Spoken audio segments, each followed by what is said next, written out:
Welcome to Sashi TV. This is Pavan. కుప్పంలో చంద్రబాబు గారు ప్రాతినిధ్యం వహిస్తున్న కుప్పంలో అయితే దారుణం చోటు చేసుకుంది. అంటే ఒక మహిళని చెట్టు కట్టేసి అతి దారుణంగా కొడుతున్నారు.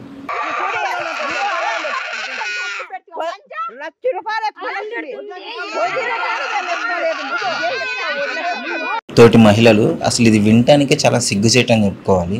రాజ్యాంగం ప్రకారం ఇంత డెవలప్ అయిన తర్వాత ఇప్పటికీ వివక్ష, డబ్బులు లేని వాళ్ళు అంటే వివక్ష, తక్కువ కులం వాడు అంటే వివక్ష, ఏ దేవుని నమ్ముకున్న వివక్ష.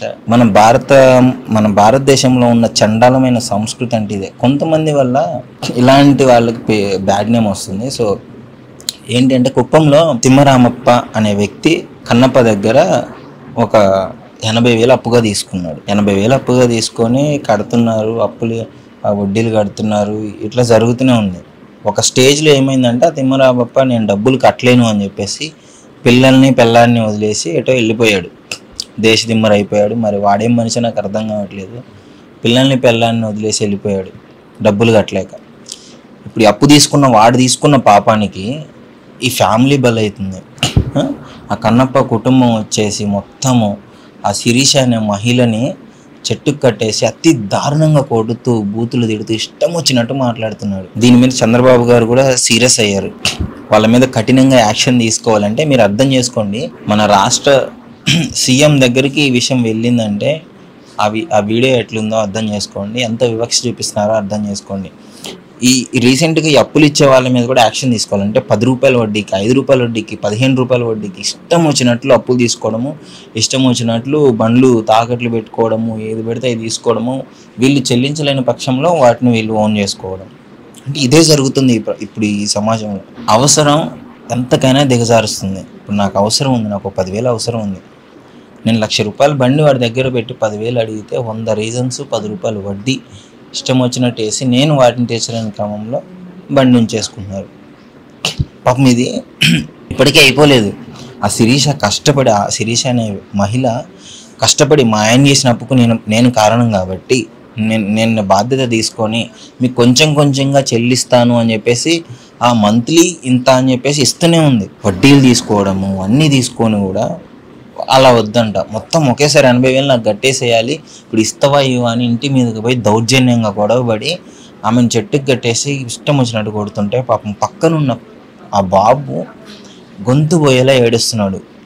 మరి ఎన్ని గంటలు అట్లా హింసించారో తెలియదు కానీ ఆ బాబు కొట్టినంతసేపు తన తల్లిని కొడుతుంటే పాపం ఏం చేయలేక చిన్నపిల్లగాడు చూసి ఏడవడం తప్ప ఏం చేయలేడు. ఆ విధంగా జరుగుతుంది.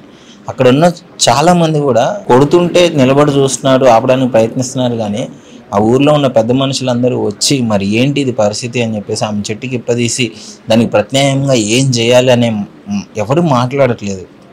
ఇచ్చిన వాడు బలవంతుడైనా అయి ఉండాలి, లేదంటే వీళ్ళు తక్కువ ఆ స్థితిలో అన్నా అయి ఉండాలి. సరే ఏదైనా కానీ ఆఫ్టర్ ఒక 80 కాదు సరే ఓకే 80,000 అనేది ఒక పెద్ద అమౌంటే. కానీ ఒక చెట్టు కట్టేసి ఆ బాబు పక్కన కూర్చొని ఏడుస్తుంటే ఇష్టం వచ్చినట్టు కొట్టి ఒక నలుగురు కలిసి ఆమె మీద దాడి చేస్తుంటే 80,000 కోసం ఇంతకు దిగజారిపోయారు. పైగా ఆమె డబ్బులు నేను ఇవ్వను అనలేదు కదా శిరీష గారు. నేను మంత్లీ ఇస్తాను, మీకు మంత్లీ నేను నాకున్న దాంట్లోనే నేను చేసుకొని మీకు ఇస్తాను అని చెప్పింది. అయినా కూడా ఇష్టం వచ్చినట్టు ఈ విధంగా బిహేవ్ చేయడం అనేది చంద్రబాబు గారి వారికి వెళ్ళింది.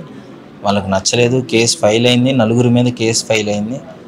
వీళ్ళకైతే కఠినంగా శిక్షలు పడాలని చెప్పి స్ట్రిక్ట్ ఆర్డర్ కూడా జాయిన్ చేశారు. అంటే ఇది ఇన్సిడెంట్ బయటకు వచ్చింది కాబట్టి సరిపోయింది. ఇలాంటి ఇన్సిడెంట్లు బయటికి రాని ఎన్నో. పాపం వాళ్ళ కుటుంబ కష్టాలు భరించలేక పేద మిడిల్ క్లాస్ వాళ్ళు, పూర్ పీపుల్స్ ఏంటంటే వాళ్ళ కుటుంబాన్ని సాగించలేక ఎంతో కొంత మెడికల్ రీజన్స్ కోసమో పంట పొలాల కోసమో దేనికో ఒక 80,000, 50,000, 1,00,000 రూపాయలు అప్పుగా తీసుకుంటారు. ఇచ్చేటోడు ఏం పుణ్యాత్ముడు కాదు. అవసరానికి ఇచ్చాడన్న ఒక్క కృతజ్ఞత పేదవాడికి ఉంటుంది. అందుకే మళ్ళీ ఎగ్గొట్టడానికి అయితే ఆలోచించాడు. ఎంతైనా తన తల తాకట్టు పెట్టైనా తీసుకున్న అప్పు తీర్చడానికే ప్రయత్నిస్తాడు ప్రతి పేదవాడు. ఇది ప్రతి కుటుంబంలో ఉన్న వాళ్ళకి తెలుసు, విలేజ్లో ఉన్న వాళ్ళకి తెలుసు. అయినా కానీ పాపం ఒకేసారి తీర్చలేక కొంచెం కొంచెం ఇస్తా అన్నది. ఆగొచ్చు కదా ఈ పెద్ద మనిషి. ఊర్లో నడి రోడ్డు మీద చెట్టుకు కట్టేసి ఇష్టం వచ్చినట్టు. అసలు వీళ్ళకి సిస్టమ్ అంటే భయం లేదు, పోలీసులు అంటే భయం లేదు, ఎవరికి భయపడరు. ఊళ్ళో డబ్బులున్న వ్యక్తులు ఇట్లా అప్పులు తీసుకొని చాలామంది కుటుంబాలు నాశనం అయిపోతున్నాయి. కొంతమంది అయితే అప్పులు తీర్చలేక ఇంకా నా వల్ల కాదు, ఇంక నేను చేసిందంతా ఇట్లానే ఉంది అని చెప్పేసి పొలంలో పురుగుల మందు తాగి చచ్చిపోవడం జరుగుతుందంటే ఎన్నో కేసులు ఇట్లాంటివి. అంటే అర్థం చేసుకోండి, 25,000 ఇయ్యలేక కూడా సూసైడ్ చేసుకున్న చాలామంది రైతులను చూసిన నేను. అంటే మరి ఎందుకు ఇట్లా చేస్తున్నారు? ఇప్పుడు రైతు పంట పండితే డెఫినెట్గా అంతకు మించి సంతోషంగా మీకు తీసుకొచ్చి ఇస్తాడు. ఎవడు లాస్ రావాలని అయితే చేయడు కదా. లాస్ వచ్చినప్పుడు మరి డబ్బులు ఇచ్చిన వ్యక్తి కొంచెం సపోర్ట్గా నిలబడి, డబ్బులు ఉన్నప్పుడు ఇవ్వు, లేదంటే ఇంకో పంట వేసుకో అని చెప్పి సపోర్ట్గా ఉండాలి ఊర్లో పెద్ద మనుషులు. ఎవడూ పట్టించుకోడు. పైగా కుప్పంలో ఈ ఇన్సిడెంట్ జరిగింది. సోషల్ మీడియాలో ఇది చాలా ఆందోళనకరంగా ఉంది, విపరీతంగా ట్రెండ్ అవుతుంది. చంద్రబాబు గారు మాట్లాడారు కాబట్టి దీని మీద ఇది ఇంకా కొంచెం ట్రెండింగ్లోకి వచ్చింది. అంటే ఈ రోజుల్లో కూడా ఈ విధంగా చెట్టుకు కట్టేసిన తాను అమానుషమైన ఘటన చూస్తున్నాము.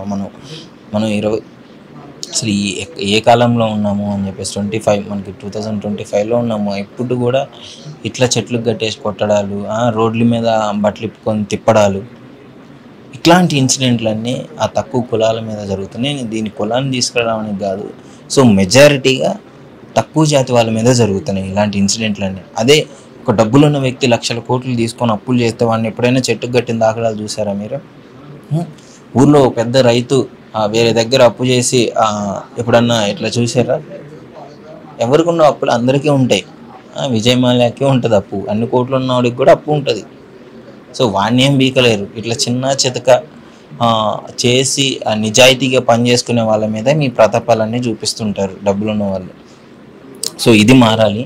సో పోలీస్ వాళ్ళైతే కఠిన శిక్షలు వేయడానికైతే వాళ్ళ మీద కేసు కూడా ఫైల్ చేశారు. చంద్రబాబు గారు రియాక్ట్ అయ్యారు కాబట్టి, సో ఇలాంటి విషయాల్లో ఒక సీఎం గారు రియాక్ట్ అయ్యారు కాబట్టి కొంచెం చాలామందికి పేదవాళ్ళకి చాలా సపోర్ట్గా ఉంటుంది. సో చూడండి, మీ అభిప్రాయాన్ని కామెంట్ రూపంలో అయితే తెలియజేయండి. ఈ ఇన్సిడెంట్ పైన అసలు మీరేమనుకుంటున్నారు? నిజంగా 80,000కి ఆమె చెట్టుకు కట్టేసి కొట్టడం న్యాయమా కాదా అని చెప్పేసి. Thank you.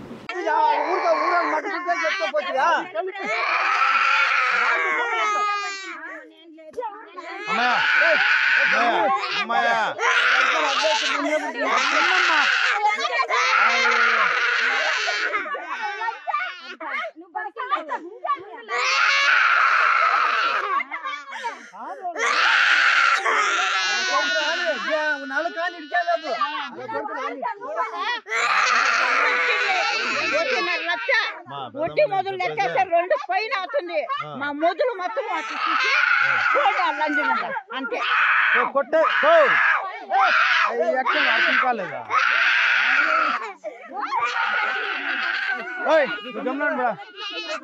ఏమ్మా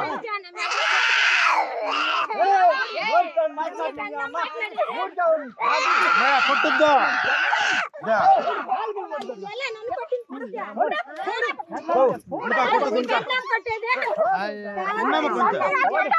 కొంచెం పుణ్యమా మాట్లాడుతా ఉన్నాం కదా.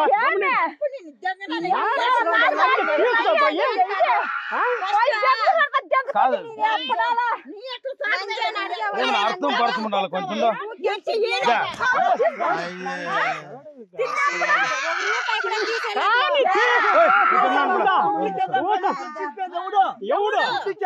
కట్టిప్పేది ఎవడు అని